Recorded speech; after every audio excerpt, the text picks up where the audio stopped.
So how did my 2023 picks do? Well, let's have a look. I've got to give a few disclaimers. Okay, the market was up 25% on the S&P 500, 55% on NASDAQ. I can't take credit for that. And before I tell you how my performance came about, let me just give some caveats and warnings. The following is US. I do select out of LSE, London Stock Exchange, and European stocks, but I don't buy those. I just pick them, and I buy from the US. So I'm only going to show you the US ones. As you know, if you've been following me, certainly from my first column in the Financial Times all those years ago, it was always just US.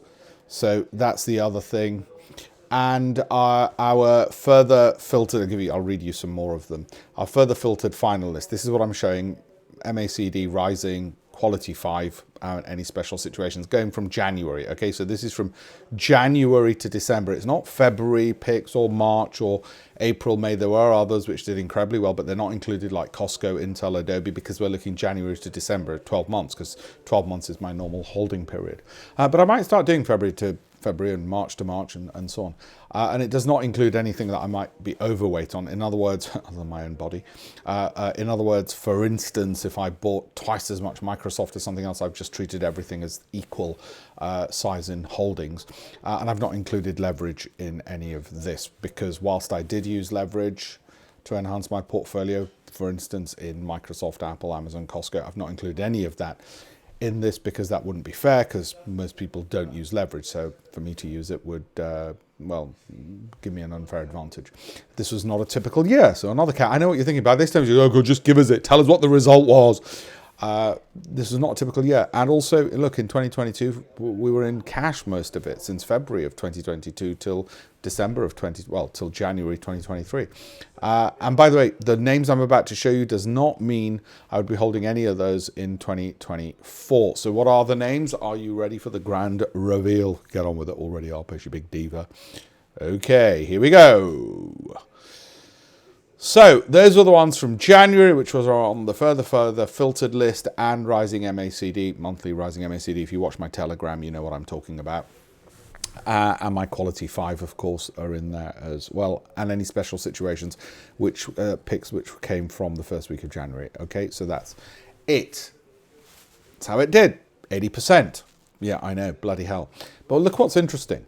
Look at how Tapestry is down and Perrier has underperformed. JP Morgan's only up 26. The point is, if I knew that NVIDIA was going to do 238%, I would have picked that and nothing else, obviously. Equally, despite using pretty similar picking strategies, there was such a variance. All right. So anyway, I just want to mention that. What I'm particularly proud of is that there was low volatility in so many. So if you look at the volatilities, it was quite low. Okay, this is how they ended the year on my approved further filtered list. And you'll notice some of them have, like Apple, are not on 7, 8, 9 or 10. But of course, we're holding things for 12 months and reviewing. Well, with the quality 5, I'll continue holding them into next year anyway. Do have a look at alpeshpatel.com/links and all the other wonderful places, as you well know, regarding my picks. I'll see you in 2024. And if you're on the Great Investments Program, congratulations. Oh God, I've got to show you this. I've got to show you this. I've got to show you this. Okay. If you're on my LinkedIn, you might already have seen this because I've already posted it. But in case you're not, this is what you need to have a look at. So thank you very much, Chris Page. I better zoom in for those people who can't see it. Chris sent a lovely review. He's up 50% on the program. You can read that there. Thank you. The rest of you can follow me on LinkedIn. And I want to show you one more thing on LinkedIn. Which was this. As you know, this year we started using AI picks.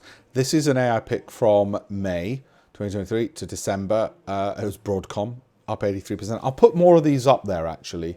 I'll put more of these ones up as my team reviews more of these. Okay. Thank you all very much. Have a wonderful 2024. Thank you.